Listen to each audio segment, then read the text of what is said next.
Hello and welcome to the Sky Blue Times YouTube channel. Today I wanted to go through the first Premier League match of the season for Manchester City with the 4-0 win against Wolves. Now we got a really good idea of how the team's going to play at some points during the season. I think we've got a good insight into the players that we signed and seeing how they've worked within a Premier League match. A lot of indicators of the areas to improve, some of which Guardiola alluded to post-match and spoke about.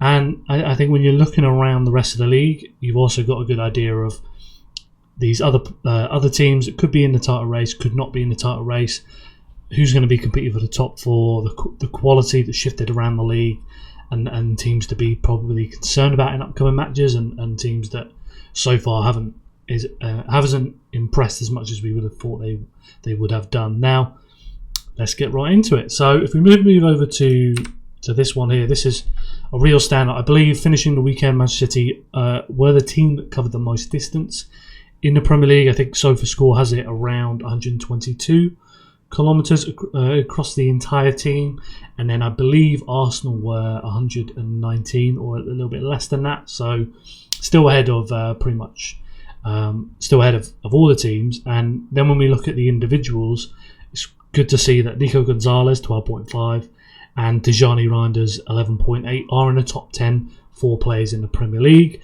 I mentioned about other teams and how they could be this season. I think it tells you a lot that Sunderland have three players there. I think that's three. At least two of them are midfielders. Gives you a good idea of what Sunderland have done with their recruitment. A team definitely to keep an eye on throughout this Premier League season. But from a City point of view, to see Gonzalez there to start the game and showcase himself as a number 6, the improvements that he has made, as well as things still to continue to do. I think his positioning for sometimes for kind of second balls and covering a central space definitely needed some work. But then this is a guy who's just finished the weekend as the player with the most successful dribbles in the Premier League after the first game week. So that tells you a lot about what he's done really well. His kind of skill carrying the ball is definitely ahead of Rodri when Rodri first came into the league. It was a player that people talked about doubting his carrying ability, but that's definitely something he has, and it gives you a bit of an idea of when you're looking at comparing number 6s, and you think about some of the very best with Busquets, Alonso and Rodri. They're all very different, but they'd all be categorised as elite number 6s, but they bring those different skill sets. One of those kind of skill sets that Nico Gonzalez brings to that role is his carrying ability. But as we saw in his first kind of few months playing for Man City in the Premier League, so learning the little details, knowing the spaces he needs to cover, knowing when to carry the ball, when not to carry the ball. And I think over the course of the next season, you'll only see him improve with that decision making and be able to choose when he needs to use his carrying ability and when not to, as he just gets more and more settled into the role. But yeah, definitely an encouraging sign. As I'll mention throughout this video, it's only one game, so there are things that stand out that I'll talk about that I think are interesting, whether it's good or bad. But again, it's one game, so there's only so much we can read, we can notice, we can have this conversation like we are in this video, but we can't be going, right, this is a clear indicator of the trend we'll see over an entire 38-game season. Things can just change on a dime at last minute with an injury to a player or God knows what. Things can change quite quickly across the season. So move on to this one, just because I was seeing a lot of talk online about how Man City were playing in the Wolves game with operating like a little bit deeper, defensive line a little bit deeper, not looking to pin teams up, and what you saw was City not wanting to, like they had done in at least the previous 2 seasons, of trying to squeeze teams high up the pitch into the final third, and then City themselves wanted to dominate the territory right up high in the pitch, whereas instead they still want to push teams high up the pitch, but they don't want to physically dominate those zones. So you've still got Jeremy Doku and Oscar Bob holding the width either side. You've still got Erling Haaland pushing those centre-backs back with his runs in behind. Tijani Reinders making some runs in behind as well. So you've still got that aspect of stretching the opposition back line and pushing them back, but then you've not got the central defenders, the defensive midfielder, really pushing high up the pitch. And if you look at this one here, this is percentage of total touches by pitch third. So if we look across the entire time Manchester City has been managed by Guardiola, other than the 16-17 season, you can see that for the middle third touches as being a percentage of the total touches, that has declined in the last few seasons and then shot up in this match against Wolves. Now, that may change quite significantly once we get across an entire season and we average that out, and this could well just be a game-specific kind of approach.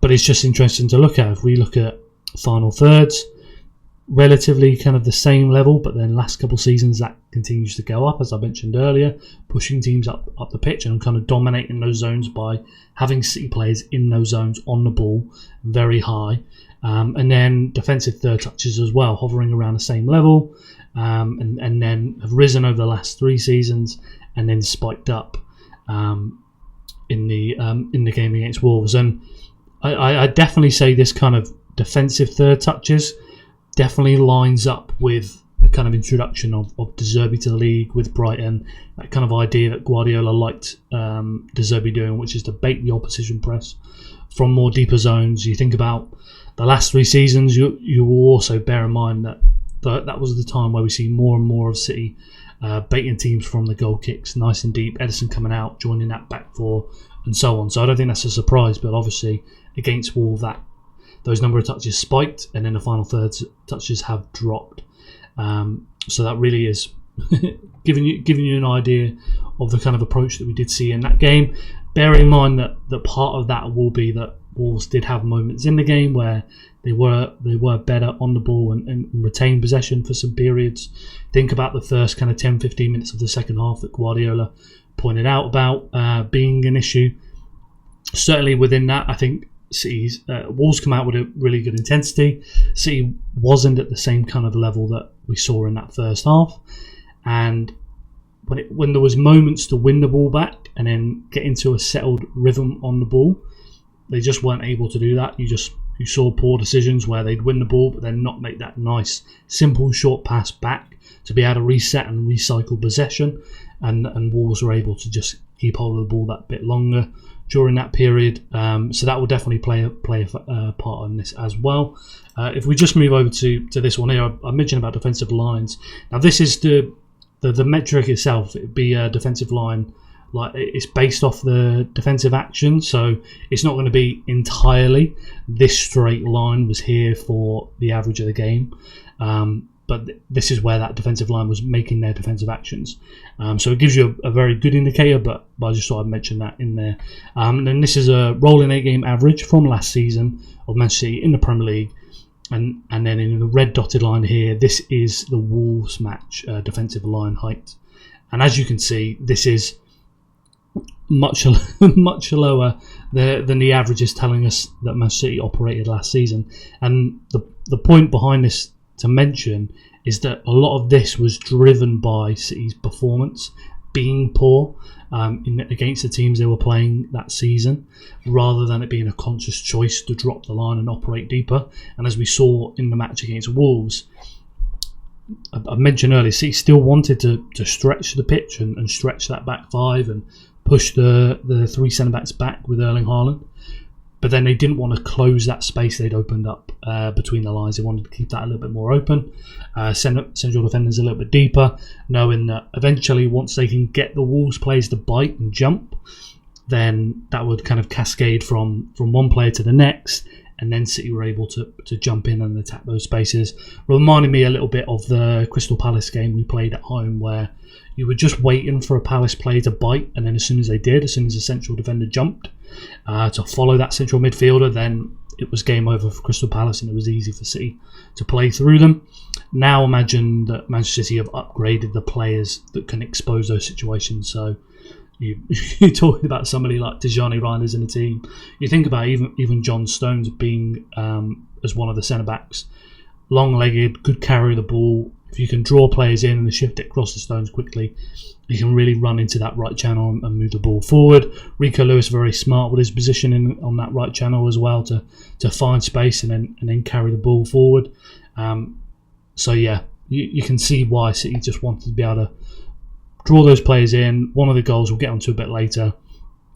Well, as soon as Joe Gomez goes, and not Joe Gomez, Andre actually. As soon as Andre jumps, then the centre back behind him hesitates. He steps forward, not loads, but just enough that Rico Lewis has a way in, attacks that space, Reinders chip ball over the top, and then pass across all the way to Erling Haaland to tap in. And that's just from the fact that Andre jumps, the centre back jumps, and then the space opens up for both of those players. So yeah, but if City weren't having this kind of shape that they did, if they were squeezing the team right up like they did last season for a lot of it, then you wouldn't have that space for them to be able to do it. You wouldn't have that kind of space between the lines to drive into, and so on. If we just move over to this one here, this is the progressive carries. 2 accounts just here. Recommend follow them. Great accounts. They put up this app where you'll be able to access all this data. So if you check those 2 guys out, then you'll be able to get hold of this data yourself and look at these graphics. This is the progressive carries from Manchester City against Wolves. I mentioned John Stones. He had 6. I think Reinders and Nico Gonzalez also had 6 each. This is a stat that Jeremy Doku normally dominates. So if he's not dominating this kind of stat, then it gives you a bit of idea of what maybe City were doing a bit differently. Not looking to always use Jeremy Doku as somebody who is excellent at carrying the ball, but they didn't need to use him or want to use him to do this. You had Nico Gonzalez doing a lot of carries through the middle, along with Ruben Diaz, who leads for that zone. John Stones, the most on this side with 4. Reinders and Nico both had 6 progressive carries in this match. And it was this right-hand side that they were just excellent at finding players in there to be able to drive the ball forward, to find Oscar Bob, run beyond Oscar Bob, whether it's Rico, whether it's Reinders, and be dynamic in those spaces. And because Bob's starting out wide, because Doku is holding the width on the other side, you're really stretching that Wolves back line to cover the space either side. So yeah, City really quite dynamic across the first half and the second half. Obviously, they had moments that they struggled in. Periods that weren't great. I mentioned earlier about that kind of first 15 minutes in the second half. In the first half as well, you had that kind of period of 20 to 30 minutes where Wolves did switch up and try to go long quite a few times, and City did. You had your loose touches, your loose passes, and struggled to kind of deal with those situations nice and clean. But then once they did settle down a bit and connect those passes, you get that opening goal, and then into the second goal, and the game completely shifts from that point. If we just move over to this one here, this is progressive passes by Man City against Wolves. 54 progressive passes there, most by Ruben Diaz. A lot of Ruben Diaz ones are going to be bang in the middle here. Nico Gonzalez 3 on the left side, Oscar Bob 7 on the right side, and tells you a lot about the way that Oscar Bob's playing. So he's holding that width, but then he's not somebody always looking to beat his man 1v1, get around the outside, get to the byline, or beat him to come inside. He's very much a passer as well as he is somebody that can take a player on, and especially in this match, Tijani Reinders making the runs through the right half space, Rico Lewis making those runs through that right half space. For Oscar Bob, it's easy for him to be able to pick up those passes when he's got runners there, and just on Rico in particular, playing that role as a right back that's inverting. I thought he did a really good job in this game of knowing when to be deeper alongside Nico Gonzalez and Ryan Inori, that were kind of like deeper midfield line, and then knowing when to be late arriving into the box, rather than him hanging around in the pockets and already being there. He was arriving into those situations, and for a player that isn't really tall, doesn't have the kind of long legs like Reinders to really gallop across those larger distances. For Rico Lewis, who's not tremendously fast, if he's very smart with his movement like he was in this game, then if he's arriving into these zones in motion to defenders that are stood still, then that's going to give him the advantage, rather than it being just a straight foot race between him and a defender. Then it's going to be a different situation. But if he's arriving late at full speed, coming into the box, the defender's got to readjust his feet, turn, and then sprint again. Then that's exactly why in the first goal he has that advantage running into the box to get on the ball. But yeah, really smart with his movement. And as you can see here, bulk of the progressive passes here. This is not a team that was pushed really into the final third, spreading it out wide to squeeze and try and find gaps around the Wolves block that was sat deep. They didn't push them all the way up, so you still kept the spaces between the lines to be able to play through. You still stretched the pitch with Oscar Bob, with Jeremy Doku on the other side. Key reason why he was selected, even if he did have a quiet performance. And yeah, you had the space to expose, and then you've had the players that have come into Johnny Reinders and Nico Gonzalez, new players coming back from injury, like Bob and like John Stones, to be able to expose that space and punish Wolves.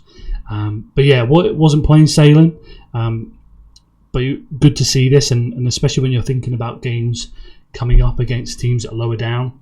You think about playing the Sunderland, Burnley, and so on.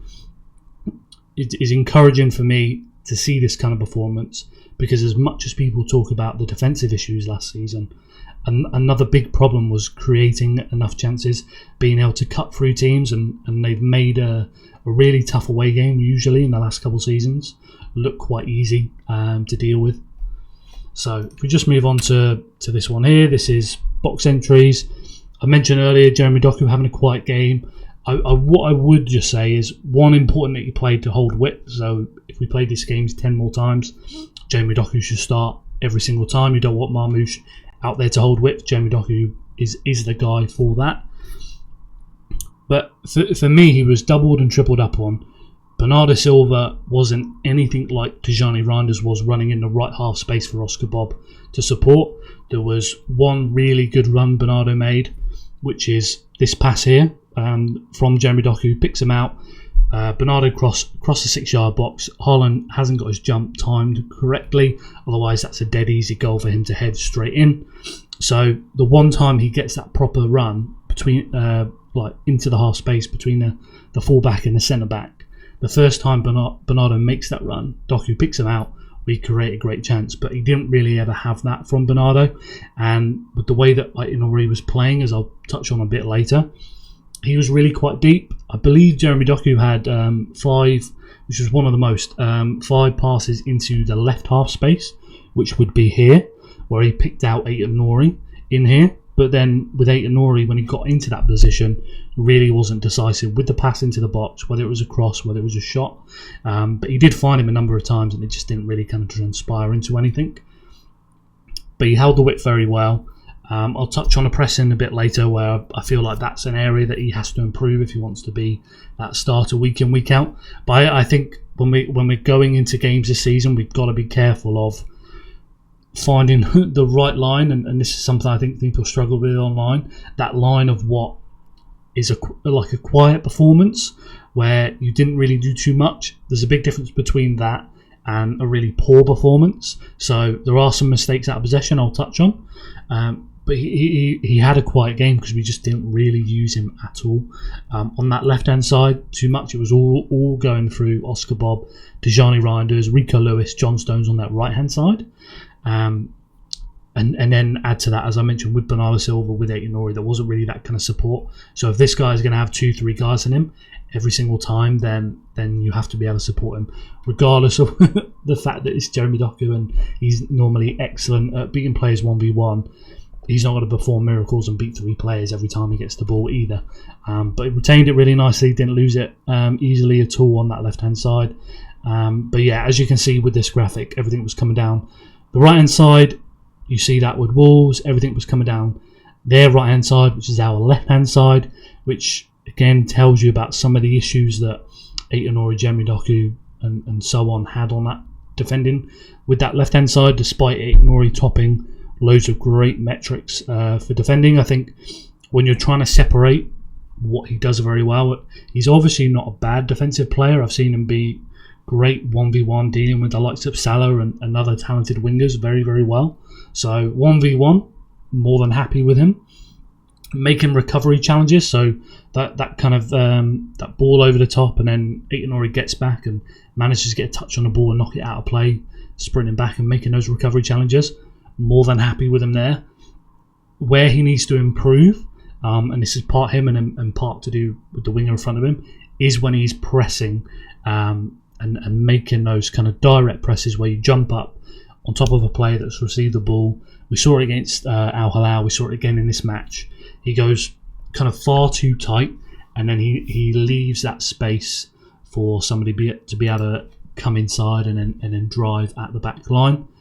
So really does struggle in that regard. In a few moments, it's something he can definitely improve and get right, but the timing is just too easy to be spun a couple of times in that match. A little bit late to react a couple times. I think there was a point where Wolves did a very good job of pinning him, so then he was in line with our back line and had to stay with that guy, and then Jeremy Doku would jump forward on the left hand side high to would have been the Wolves centre back, the wide centre back for Wolves.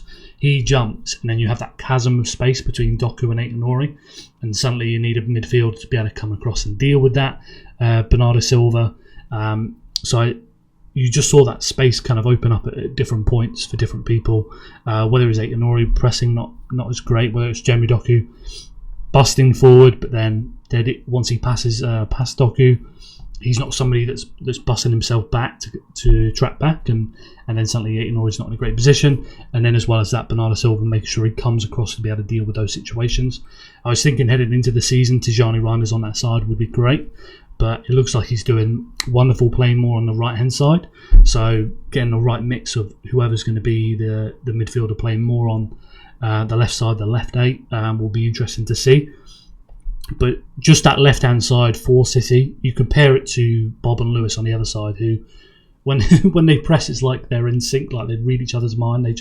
They both jump at exactly the same time, nice and tight to their man, arrive at the right time. So they're both under pressure. There's not the obvious pass out, and then you compare that to the other side, and with Jeremy Doku, it's much more like reacting and then straight up, whereas Bob is a much more proactive, reading the situation, pouncing on it, and he's kind of crouched ready to go. Jeremy Doku's more like he's made that pass and then bang he goes in a straight line. So yeah, there's definitely stuff for Doku to improve on. I'll touch on a little bit later when I've got an example for you, but I just thought I'd mention that. Now if we move over to this one here, this is just a look at our in-possession shape. So as I mentioned, but it wanted to keep the space open between the lines. So we've still got Jeremy Doku wide, still got Oscar Bob wide. Rico Lewis would either drop back to be that kind of option for John Stones, or he's looking to make these runs into the half space to be able to support Oscar Bob. Tijani Reinders is either coming inside to Erling Haaland, coming out towards Oscar Bob and making that run through the half space into the box, or he's able to drop deep and support and give an option, as he does in the lead up to one of the goals. Nico Gonzalez is that number 6, dropping a few times between the two centre backs. Aït-Nouri deeper in this match, so as I mentioned, he wasn't really supporting Jeremy Doku getting ahead, and Bernardo Silva as well. But with Aït-Nouri, he was more, I wouldn't say he was like a left centre back in possession. He was very much in that midfield line, dropping back, stepping into that, but then really advancing forward he wasn't so much, which I would say is more to do with giving Doku the obvious pass back out. So if they do play it into them, he's got a very easy person to be able to pass back to and wriggle out of that pressure. Keeping a better rest defence there. Obviously he's in a better position to make recovery challenges because he's just always going to be ahead of the player looking to get in behind. So I'd say that's more towards just being a bit more cautious with that setup defensively, with the rest defence. But yeah, and this will just be something interesting to watch as we move into the season, into the future games. I thought this was great for this kind of type of team. I think individually, obviously, improvements. Perhaps you want somebody other than Bernardo that's a little bit more devastating, making these runs into the half space to support Jeremy Doku. Then you'd have options going on either side. But yeah, I think overall this was definitely really fun to watch City play in this way, to have that space, to make it look more easy and look like they could really play. And just reminds me of how when we were looking at last season and thinking City were struggling, a lot of it is the players, and then another part of it is the way that they were setting up. And definitely in this match, this is promising going forward into the future games against teams that will try and sit back, is to be a bit more patient and make them bite. So yeah, definitely something to watch. And that just reminds me that I think one thing in this game is there wasn't kind of an obvious sense of control from all the midfielders just yet. I think Nico, Bernardo and Reinders had moments where they looked to try and put their foot on the ball and take a bit more control, but there wasn't the kind of presence that you'd see from Rodri or Bernardo and Cover towards right at the end of last season, that real sense of making sure you're careful with the control of the tempo, come in and out in moments in this game, and that speaks to the moments where Wolves were a little bit more on top. But as we're going into the season, as I think I mentioned this in the newsletter, but people do talk about you need a great defence to win the Premier League, and you need to be able to outscore teams when you're really struggling, to suffer in those tough moments and get through and don't concede and so on. They're really obvious things, and everybody knows that. But as well as that, whatever team is going to win the Premier League, you have to have a consistent way to control games, whether that is like a Liverpool earlier under Klopp, being able to maintain that intensity and that counter press high up the pitch, and sustain that and use your bench and keep the energy levels high, and part of that's why they started so hard at the season, to be able to get a jump on people. But for City, you need to be able to be in control on the ball, manage the tempo, know when to take it back to the goalkeeper, know when to take risks, when not to take risks, when to move it back, when to slow it down, and so on, and not try and force it between the lines or force balls over the top. And as we go through the season, that's going to be something interesting to watch, how City maintain control of matches, how they find the balance between the risks they need to take to play forward passes and be more dynamic and find the runs of Erling Haaland and so on, but then know when they need to slow it down and just be cool, control the game, control possession, and not take too much risk. And if they're going to win the title, they need to be able to do that very well. So I've not got the dribble by Reinders, but he drops deep and then makes his dribble forward, beats João Gomez, who pounces. I mentioned earlier in the video about the centre-back, so he's jumped here. Not loads, but just enough that for Rico Lewis, there's a space to attack, and there's a guy not looking at you that's going to take time to be able to turn, see you, and catch up. Erling Haaland is actually offside because he's already earlier made a run in behind that wasn't picked out by Tijani Reinders. And the dribble by Reinders as well, and something to watch with him in future games, is just how well he kind of opens his hips up to kind of fake the pass, to make a player kind of bite on that, think he's going to lay it off, and then he's able to turn and go forward and go past players. Dink ball over the top to Rico Lewis, as I mentioned earlier, times these runs really well, that then he has the advantage on the player that's slow to react and has to turn, versus Rico in full flight. And then, really nice ball across the box over to Erling Haaland to tap that goal in. And that is 1-0 for Manchester City. We move over to this one here. This comes on City winning the ball quickly off Wolves. So Oscar Bob does a really good job here of pouncing. So Haaland jumps up. Centre-back plays it into Andre. He's got very little space and time to be able to do something. Oscar Bob sees that, jumps on top of him, is able to win that ball really nicely. And then Tijani Reinders is going to make this run up this way. Erling Haaland is going to make that run up this way. And when you think about Manchester City last season, we just didn't have a midfielder like Tijani Reinders that can get up and support those attacks and then be able to turn them into it to essentially this is a 3-on-2 here, all because you have Tijani Reinders able to cover the ground, get ahead of Oscar Bob and join Erling Haaland. And then Oscar Bob, nice pass over to there. Over to Reinders on that left-hand side, and then wonderful finish for Reinders on his weak foot, on his left foot, over into the far corner. And I believe when I was looking at, there was a stat of most goals and assists from counter-attacks from transitions in the top 5 leagues, and Tijani Reinders is in the top 10. I believe he has 5 goals from counter-attacks. So yeah, definitely a weapon City will use to be able to create these kind of situations where kind of those like the first goal, they're kind of like false transitions where you get players to bite, but then here when they win the ball to be able to jump on it, support the attack and be that kind of obvious player that somebody can pass to, but then be reliable with his finishing ability as well. That's that's with his left foot, and he puts in a finish there that very few players in the Premier League will be able to do, over to that low corner, far low corner. And then moving on to this one, the third goal, James Trafford. I know I've spoken about his long passing not being something that's consistently a real weapon yet, but this was wonderful by him, waiting to draw a player in. Obviously Larson jumps here, then he makes that pass, that chip ball over the top, over to Tijani Reinders, just floats it nicely over the top to him. Wonderful touch, and then City are off. Erling Haaland's going to come over here. Oscar Bob already out nice and wide, ready to receive the ball. Bob gets it from Tijani Reinders, and then Reinders is going to make that run in here.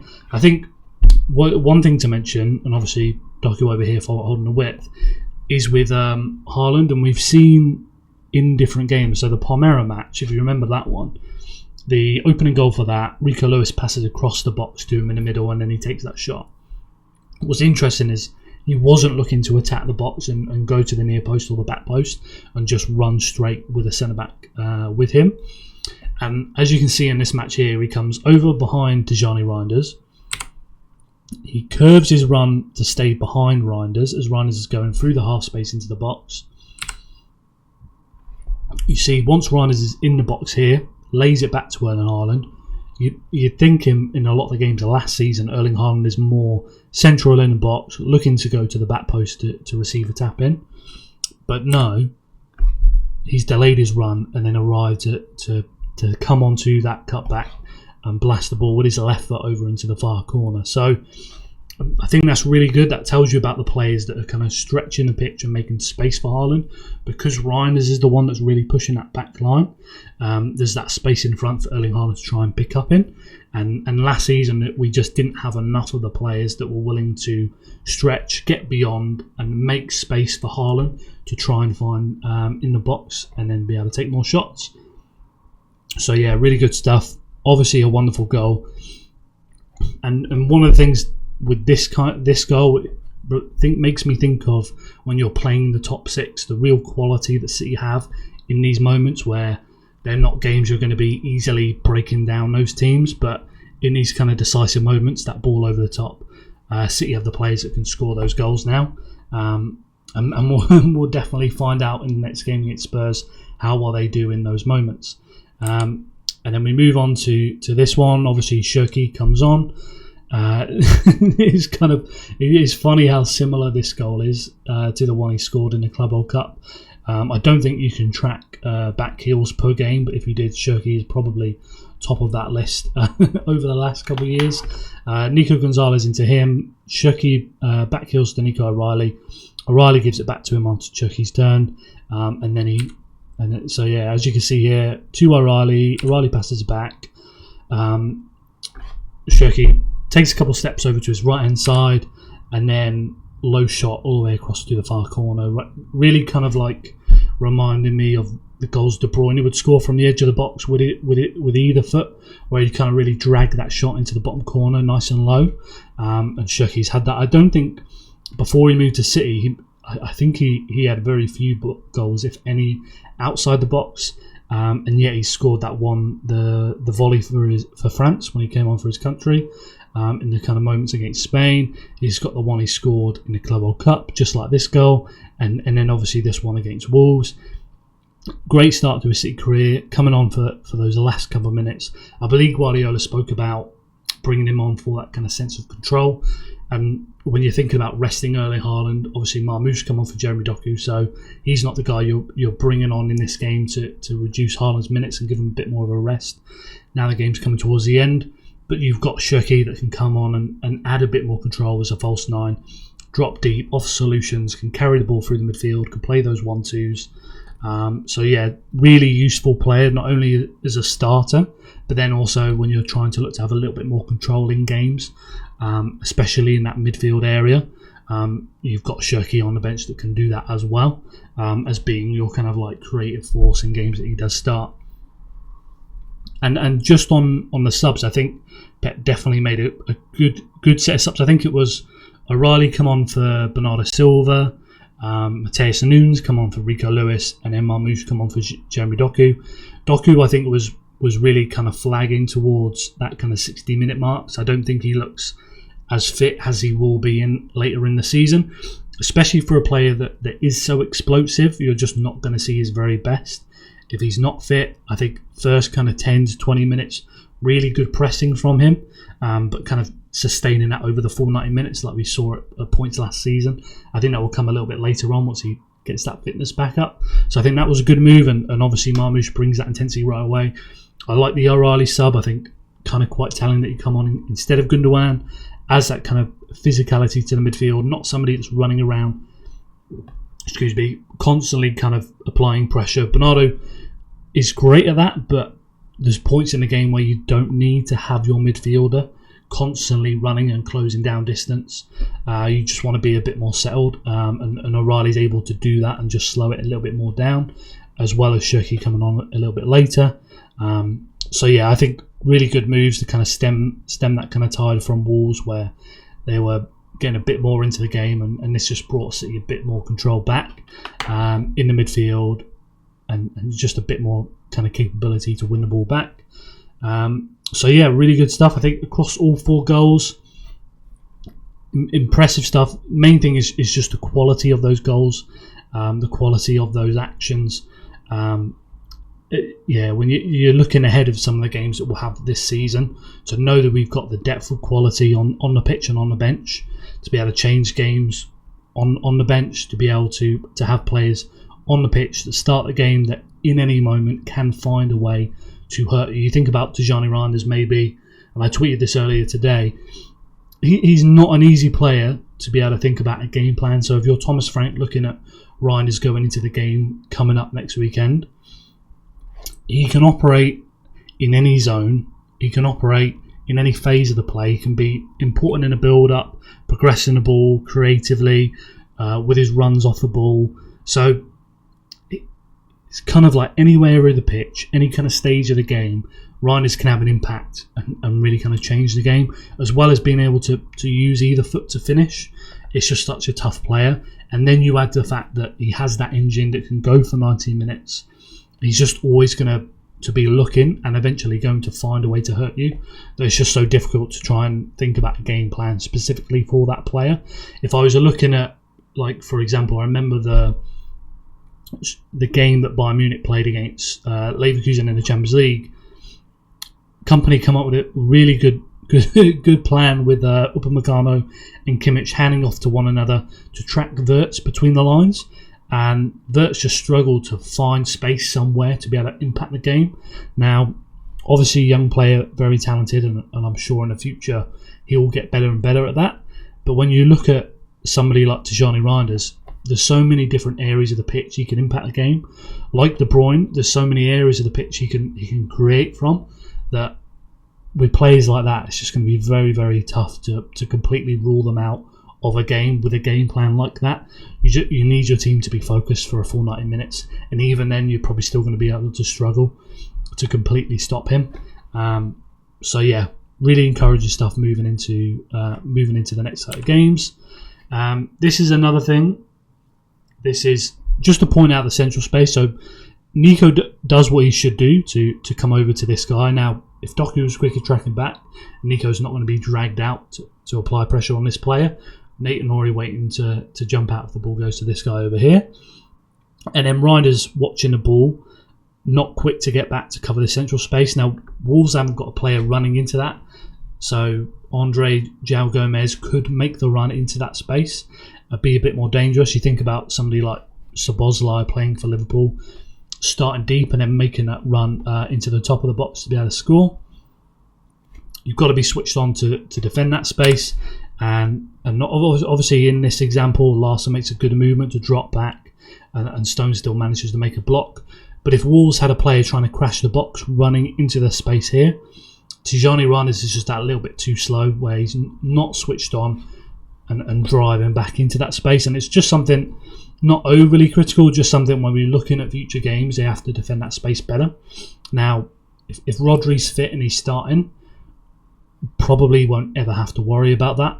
But if we're using Nico Gonzalez and Tijani Reinders, at least from what we see from this game, that's just something they'll have to switch on with.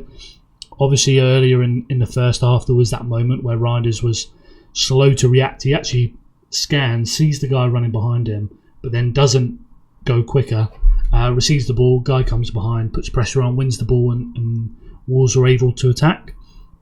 Now that's probably just him getting used to the Premier League, but it's just something when you're looking at the next couple of games, you want to make sure he's just getting up to speed. He's not taking his chances. He's not taking it too slow getting back, and he's not taking too many risks like that. But I'm sure he'll be fine. But I just thought I'd mention that. Earlier I mentioned about Jeremy Doku. This is the example with Bernardo Silva. I believe this was the only run by Bernardo between the half space. There might be a couple more, but Aït-Nouri over here, he was looking to arrive into this space once the back line had dropped to then receive the ball from Doku. Similar to what we saw from the open training sessions if you watched them in one of the drills they did for that. But he just didn't really take advantage of them with a cross. Stones actually did have a couple of good crosses from the right half space. One's getting it passed back from Oscar Bob. But for Aït-Nouri, just didn't take advantage of those situations. But yeah, back to Bernardo Silva. If you think you have a Tijani Reinders, a Kevin De Bruyne, somebody else with the real kind of running power in these kind of situations who can constantly get into the half space, Jeremy Doku will be able to pick them out time and time again because he's always drawing 2-3 guys to him. So there's just going to be that space to attack. Centre back will then have to go, and then suddenly Erling Haaland's got all this space to attack inside the box. And yeah, given this was the only time it happened from Bernardo, they created a great chance. Bernardo's crossover to Erling Haaland, his jump is a little bit off, so if he timed it a little bit better, he'd be able to head that straight in, and it's a great chance. But when you're trying to look at Jeremy Doku's performance, he just didn't get enough support. So going forward, it's hard for him to have a very good game, where if I go back to this one, you're looking at this kind of situation often. So he's got a safe pass back to Aït-Nouri, who really has to hang back to give Jeremy Doku that option. Otherwise, if he goes too far forward, Doku can be pressed by those two guys and they can squeeze him off the ball. You've obviously got this third guy here. So in these situations, even if Jeremy Doku does something wonderful and goes past these two guys through the middle of them, you've still got a guy there who's able to come across and make a challenge. So when you're talking across the 90 minutes, you need to do more to be able to help him out. So yeah, I really won't be too concerned on that front. And we're going to have games where City are just more productive down one side than the other. There'll be games where Jeremy Doku is really leading the way down that left-hand side. There'll be games where Oscar Bob really dominates down on the right-hand side. You're not going to have every game where you're brilliant in every single third of the pitch, attacking-wise. But yeah, definitely in this one, had a quiet game. And when it comes to going forward, needed more support. And then when it comes to the pressing aspect, I think this is where he can improve. So this is just one sequence I pulled where Erling Haaland's made this run over here. He's curving his run around to then apply pressure. You've got Oscar Bob over here that's picking up these two guys here, ready to make that jump forward and be able to apply pressure over to this guy. And then you've got Andre over here coming back into the middle to be a passing option. Tijani Reinders nice and tight here. Main kind of difference we saw in this game versus for the majority of last season is the players were just a lot tighter to the players that they're meant to be marking. So you think about the midfielders that just weren't close and then weren't coming across in the right kind of moments, still staying tight. And then if the opposition played it out wide, are the midfielders still tracking, still tight? And for the most part, I think that was much improved in this game, as well as the back line. I think was better in this game, just being nice and straight as a back line, playing those kind of offside traps and so on. I think they just did a much better job. So if we move this forward, Erling Haaland jumps up, presses, curves his run round, pass comes inside to Andre. As you can see, Bernardo Silva stepped behind. Tijani Reinders got his man here, Joe Gomez. Oscar Bob got his guy here. Jeremy Doku over on this side. So Bernardo's a little bit late. Ball comes into Andre. Andre turns. Obviously, Bernardo's good at closing that distance. But because he's that step behind, Andre's able to get the ball, turn, and spot his next pass. And then this is the area I'm on about with Jeremy Doku. When it comes to out possession, you've got to be switched on and ready to adjust. And he had a couple moments in this game where he wasn't. And when we're looking at next season, about who's going to start as the left winger between Marmoush and Doku, and perhaps there'll be other people if they both have issues out of possession. this will be the defining factor of who starts the most games over the season. You have to be dependable. You have to be reliable at possession. And in this one here, he just switches off that this passing lane opens up. He's not prepared to jump into that space. And then Andre plays the ball across. But as you can see here, because this pass goes right along this way here, Doku's in a great position to jump into that passing lane, but he's not set and ready to jump into it. If he does that, intercepts that pass, you've suddenly got what would be a 3-on-3. You've got Doku would have the ball. You'd have Erling Haaland over here ready to pass straight across to be able to tap the ball in. They'd be in a great position to attack if Doku was ready to pounce on that. So yeah, and then obviously earlier in the video I mentioned about tracking back with Doku. If you can get him to press really high, he just doesn't have that pace over long distances to get back. So if you're an opposition team looking to try and exploit City, I would want to bait Doku to press high on my wide centre back. I'd want to pin Aït-Nouri high up the pitch. It'd give me a load of space on that what would be my right hand side. It'd be the City's left side to be able to get into and play through. So yeah, they've got to just be much more switched on with that. He does, to be fair to him, do a good job here tracking back. Gets back, stays with the player here, plays it into the wing back here. Aït-Nouri then ready to jump up. As you can see, John Stones acknowledges. It's going to push then nice and tight up.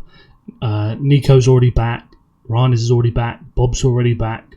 So these are two more things when we look compared to last season. We didn't have a back line that kept it nice and straight like they are here, or at least a lot better shape of a back four coordinated between the four of them. We didn't have that, and then we didn't have players like Tijani Reinders, Nico, Oscar Bob that were already back, even though they've been played through a little bit there, and Jeremy Doku's made a mistake, and Bernardo Silva also made a mistake. Despite those two things happening, the team was still able to adjust and kind of get back, apply good pressure on the ball. The back line managed to keep a nice straight back line and be coordinated. So when you're looking at those games next season, they're just better set up to be able to deal with those situations compared to last season, where it felt like if you played that pass, if Bernardo makes that mistake and then Doku makes that mistake, it felt like that was going to be leading to a chance straight away because your midfielders weren't able to get back to support, and the back line would have been all over the place, and they just had that straight kind of channel to run straight into. So yeah, even though they got played through in this instance, they were still able to bend with that pressure and still be in relatively good positions, rather than last season where they were just so brittle that as soon as one pass gets played through, then it felt like a chance was going to come. But yeah, that pretty much brings me to the end of the video. I just wanted to give you my thoughts on these different things, the goal, the pressing aspect, some things to keep an eye on. But yeah, I think overall really positive. Obviously the depth in the team is quite clear to me. I think there's a lot of players there that will only get better. You think Shirky's not really come into the team yet properly and will do. Rodri's not back yet. Josko Varlio's not back yet. Phil Foden's not back yet. You've got the discussions around possibly bringing in Donnarumma for Edison. I believe the Rodrigo situation with Savinho, that's a little bit more up in the air. Been suggested that Savinho will stay. But either way, even if you kept Savinho, you bought Rodrigo in, that's another very quality forward to have in the team. So that's more depth to us, more options to play out wide. And I think when we're going into the season and you want to be more intense out of possession and have those kind of energy levels, to sustain it, you need the players. So as brilliant as Oscar Bob is in and out of possession, on the ball, off the ball, he's not going to be able to do 90 minutes for 60 games this season. You need the depth as well as the quality. So if you want to have Oscar Bob at his very best for like 30 to 40 games, you need the players that can then take some of the other minutes off him so he can rest and he's not playing week in, week out every 3 days. Same thing comes across to, you think about how well Nico Gonzalez looked in this game, how well we know Rodri can play. Well, Rodri will be only better if he's able to be rested because we have an adequate player that can play in this place as a number 6. You think about Erling Haaland in previous seasons not having that kind of proper backup like he did with Alvarez in the treble season that could come off the bench, and he'd only have to play 60 minutes and Alvarez can come on. Well, you've got Marmoush, you've got Shirky, you've got Oscar Bob, you've got Phil Foden. You've got options there of players that can play in these positions, so you can keep the rest of the team fresh, particularly the guys that are going to play week in, week out. I think Aït-Nouri was really good in a lot of different aspects. I mentioned about the recovery challenges. I think really good under pressure, technically on the ball. I think he's going to get a lot better over the course of this season. With the pressing aspect, I think when it comes to the kind of more positional play area to it, you're eventually going to find him in better positions to be able to use his crossing ability and ball carrying. But yeah, I think for a lot of these players, good start. Good look at the rest of the league, where I feel like, at least from what I've seen of the games, Liverpool is probably the team that City are going to be fighting for this title. I think both teams have some kind of clear weaknesses out of possession that they can and will work on. I think both teams show you that they can outscore any other team in the league, even when they're playing very, very bad. I think City have shown they've got probably a little bit more depth than Liverpool, certainly depth in quality. And I think when I'm looking at the City team, let's take the fullbacks of Liverpool, for example, Kirkers and Frimpong, versus somebody like Aït-Nouri, and then City have Nunes and Rico Lewis as two right backs. And obviously at the moment you've got Stones and Akanji that could fill in as a right back. There's just a lot more versatility to City's options to be able to deal with problems that come up, to deal with certain teams and change the way that you do approach those games. So yeah, when it comes to, and it's only one weekend, we've only seen one game, I think City are in a good position. I'm encouraged by what I have seen, but we definitely need to improve, as I mentioned, and as Guardiola mentioned throughout all his kind of post-match interviews. They do need to improve. They weren't as compact throughout the entire game. The intensity wasn't there throughout the entire game. The control wasn't there throughout the entire game. So lots of improvements still to come, but this kind of foundation that we've seen in that first game, very encouraging, and excited to see what is to come. So please let me know your thoughts down below on the performance. Let me know if there's things I haven't mentioned that you want to talk about. If there's something you disagree with me on, then all of those kind of things, let me know down below. I'll jump in the comments and we can have that discussion.